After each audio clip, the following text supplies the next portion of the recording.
भारत और पाकिस्तान के बीच जल बंटवारा मुख्यतः इंडस वाटर ट्रीटी सिंधु जल संधि 1960 के तहत संचालित होता है। इस संधि के अनुसार भारत ने 3 पूर्वी नदियां रावी, ब्यास और सतलुज का जल अपने उपयोग के लिए सुरक्षित रखा, जबकि 3 पश्चिमी नदियां सिंधु, झेलम और चेनाब का अधिकांश पानी पाकिस्तान के उपयोग के लिए छोड़ा जाता है। हालांकि भारत को पश्चिमी नदियों से सीमित सिंचाई, बिजली उत्पादन और घरेलू उपयोग की ही अनुमति दी गई है।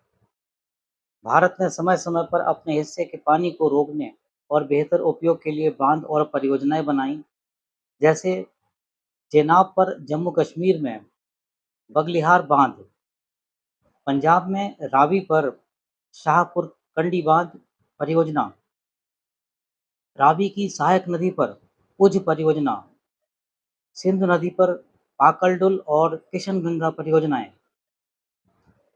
पूर्वी नदियों का पानी रोकने के लिए भारत ने कई बांध, नहरें और जलाशय बनाए हैं। फिर भी पूरी क्षमता से पूर्वी नदियों का पानी भारत में उपयोग नहीं हो पा रहा है, जिसके चलते वो जल स्वाभाविक रूप से पाकिस्तान में बह जाता था। हाल के वर्षों में भारत ने इस पानी का बेहतर उपयोग करने की योजनाएं तेज कर दी हैं। पानी को अनिश्चित काल तक रोकना संभव नहीं है, क्योंकि नदियों का प्रवाह प्राकृतिक है और लगातार जारी रहता है। बांधों और जलाशयों की भंडारण क्षमता सीमित होती है। जल रोकने के बाद अतिरिक्त पानी को छोड़ना पड़ता है, नहीं तो बांधों को नुकसान हो सकता है। अंतर्राष्ट्रीय कानून और पर्यावरणीय दबाव भी अत्यधिक रोकथाम में बाधा डाल सकते हैं। इसलिए केवल बांधों और जल परियोजनाओं के माध्यम से पानी के प्रवाह को नियंत्रित किया जा सकता है, परंतु संपूर्ण रोकथाम दीर्घकालीन समाधान नहीं है। 22 अप्रैल 2025 को भारत और पाकिस्तान के संबंधों में गंभीर गिरावट आ गई, जब पाकिस्तान समर्थित आतंकियों ने भारतीय नागरिकों की धार्मिक पहचान पूछकर 28 निर्दोष लोगों की हत्या कर दी। इस बर्बर कृत्य ने भारत में गहरा आक्रोश पैदा कर दिया है। जनता, मीडिया और सरकार के बीच यह मांग उठने लगी कि पाकिस्तान को हर मोर्चे पर जवाब दिया जाए, कूटनीतिक, आर्थिक और रणनीतिक रूप से। जल को एक रणनीतिक हथियार के रूप में प्रयोग करने की मांग तेज हो गई।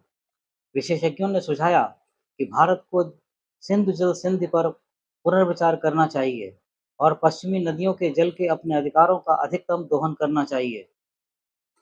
यदि भारत अपने अधिकार के अनुसार ही पानी का उपयोग करे, तो पाकिस्तान को मिलने वाला जल प्रवाह काफी कम किया जा सकता है। सरकार ने तत्काल प्रभाव से लंबित बांध और नहर परियोजनाओं में तेजी लाने का आदेश दिया। पानी के हर बूंद के उपयोग को सुनिश्चित करने के लिए कार्यबल गठित किया गया। अंतर्राष्ट्रीय मंचों पर पाकिस्तान को अलग-थलग करने के प्रयास तेज किए गए।